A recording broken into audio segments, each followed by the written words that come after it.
آپ ایک ایسی روحانیت محسوس کرتے ہیں کہ جب آپ کے جسم کے آر پار یہ اوزار ہو جاتے تو آپ کو تکلیف تو کیا آپ کو پتہ بھی نہیں چلتا، تو تکلیف تو بڑی دور کی بات ہے۔ تو سب سے بڑی بات یہ ہے کہ ضرب کا بالکل یہ مطلب نہیں ہے کہ میں اپنے جسم کو تکلیف پہنچاؤں، اور جب آپ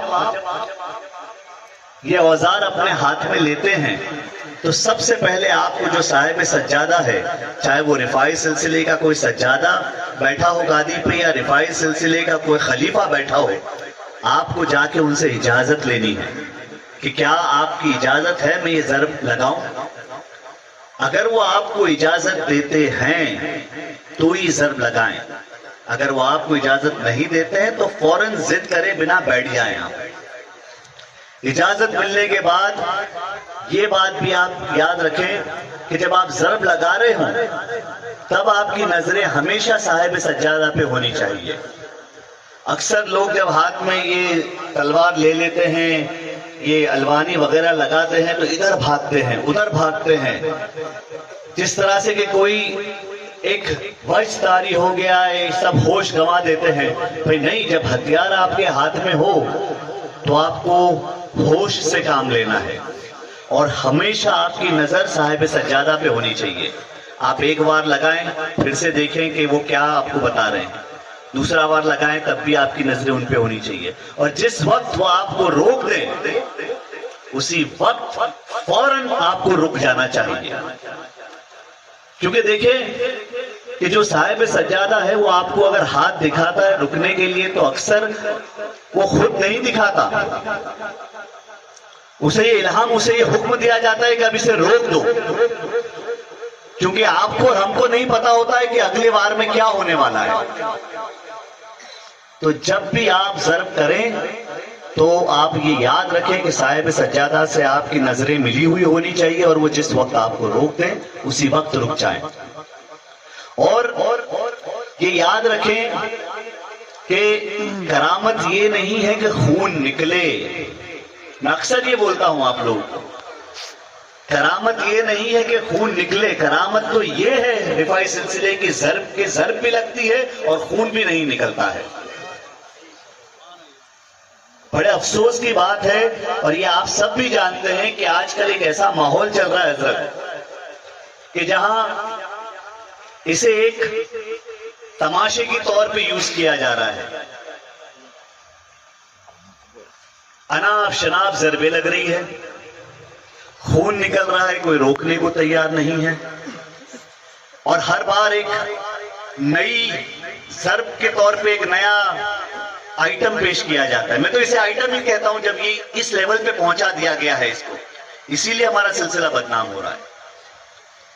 آپ یہ دیکھیں کہ کتنے ادب اور احترام کی یہ محفل ہے، اور اس میں یہ ہے کہ آپ کو ہوش سے کام لینا ہے، اور جو طریقہ ہے اس طریقے سے کام لینا ہے۔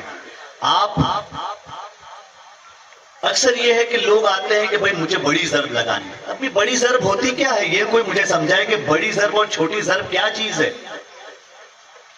ہاں، آج اگر ایک بندہ کھڑا ہو کے اپنے جسم سے ایک الوانی آر پار کر رہا ہے، یہ کتنی بڑی بات ہے، چاہے وہ یہاں سے نکالے یا یہاں سے نکالے، وہ ایک ہی بات ہے، کیونکہ آپ کے بدن کے آر پار وہ چیز جا رہی ہے اور آپ وہاں کھڑے اور آپ کی پلک تک نہیں جھپکتی۔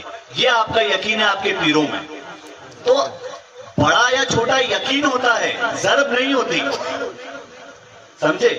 یہ کوئی وہ سٹیج نہیں ہے کہ آپ دکھانے کے لیے آئے کہ ہم اس سے بڑے یا ہم اس سے بڑے، لیکن ماحول یہی ہو گیا ہے کہ ان کی محفلوں میں یہ ضرب لگتی ہے تو ہماری محفلوں میں یہ ضرب لگنی چاہیے۔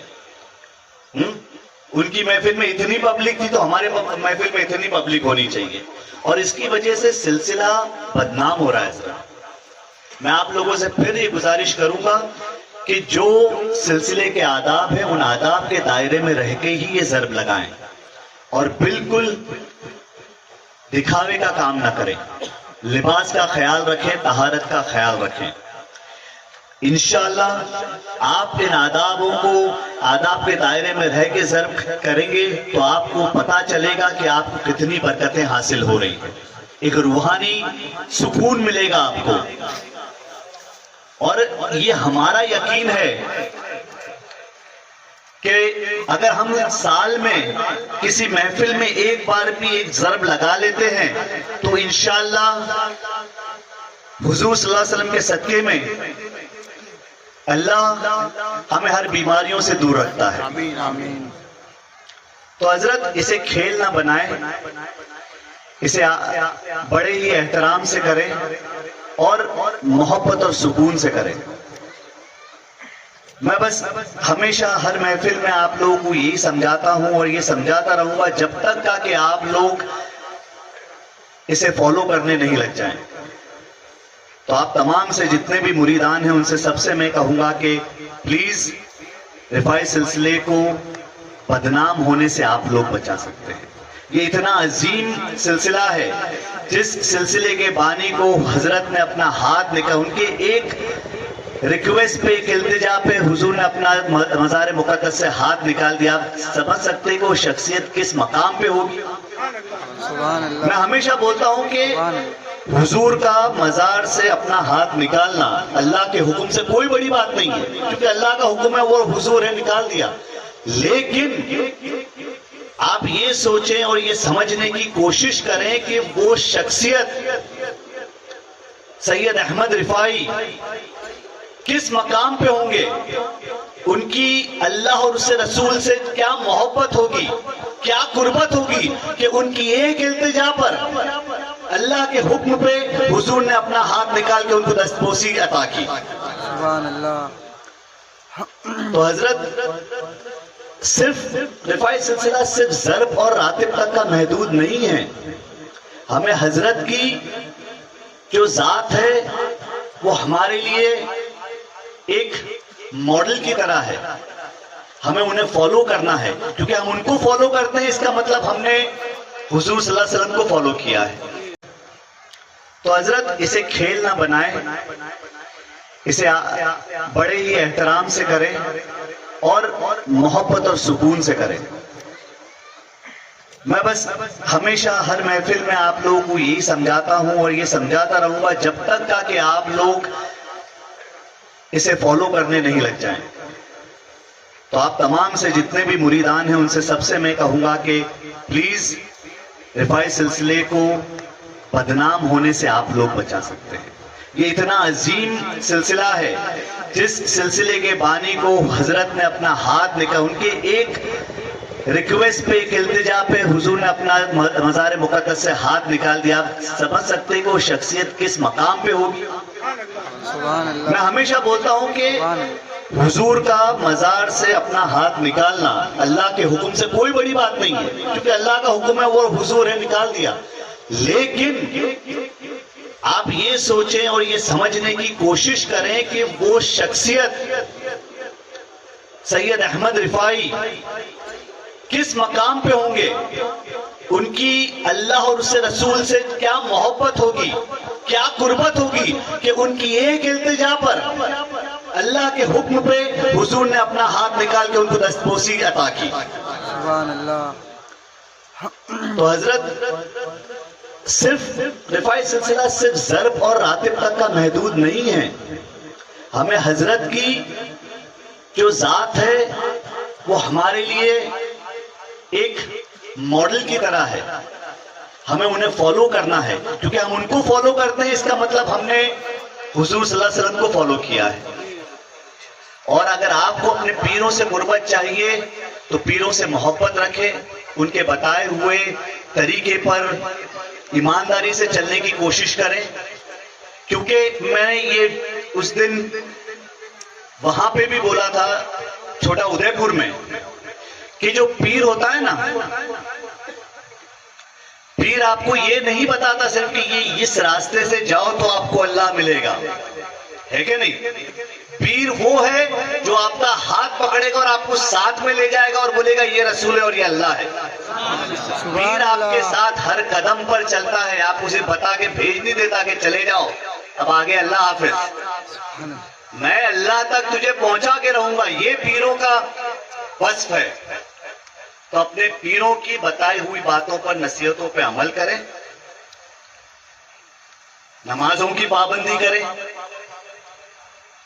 شریعت کی پابندی کریں، اپنے اخلاق بہتر کریں، جھوٹ، دغا، فریب، غیبت، چغلی کرنے سے اپنے آپ کو بچائیں، اور کسی سے اگر آپ کو سوال کرنا ہے تو یہ سوال مت کریں کہ کیا تم نے نماز پڑھی یا نہیں پڑھی، کیا تم نے روزہ رکھا یا نہیں رکھا، کیا تم نے زکوٰۃ دی یا نہ دی، کیونکہ یہ سوال پوچھنے کا حق ہمارا اور آپ کا نہیں ہے، یہ سوال پوچھنے کا حق صرف اللہ کا ہے۔ اگر آپ کو سوال پوچھنا ہے کسی سے تو پوچھئے کیا تم نے کھانا کھایا، کیا میں تیری مدد کر سکتا ہوں کسی طرح سے، کیا اگر تو بیمار ہے تو تیری تیمارداری کر سکتا ہوں میں۔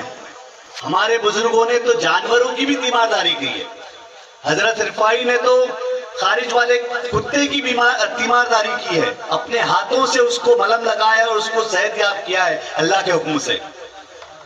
اور ہمارا آج یہ حال ہے کہ ہمارا بھائی بیمار ہوتا ہے ہم پلٹ کے دیکھتے نہیں ہیں۔ تو حضرت جو سلسلے ہیں وہ سلسلوں کا مین مقصد سمجھیں، اپنے آپ کو اپنے پیروں سے جڑا ہوا رکھیں، آپ اپنے پیروں سے جڑے رہیں، پیر آپ کو رسول اور اللہ سے جوڑ دے گا۔ انشاءاللہ میں دعا کرتا ہوں کہ اللہ تعالیٰ آپ تمام کو خوب برکتیں عطا کرے، آمین۔ عمر میں، آپ کی صحت میں، آپ کی خوشیوں میں، آپ کے نیک اعمال میں، آپ کے نیک علم میں، اور آپ کے نیک تمام جو بھی کام ہے ان میں، اور آپ کے ایمان میں ہر پل اضافہ فرمائے، آمین۔ تمام وضوؤں کی دعاؤں کے وسیلے سے اور اس کے رسول کے صدقے میں۔ آپ تمام کا پھر سے میں تہہ دل سے شکریہ ادا کرتا ہوں، آپ نے مجھے بڑے غور سے سنا، آپ تمام کا میں تہہ دل سے شکریہ ادا کرتا ہوں۔ جزاک اللہ خیر۔ السلام علیکم ورحمۃ اللہ وبرکاتہ۔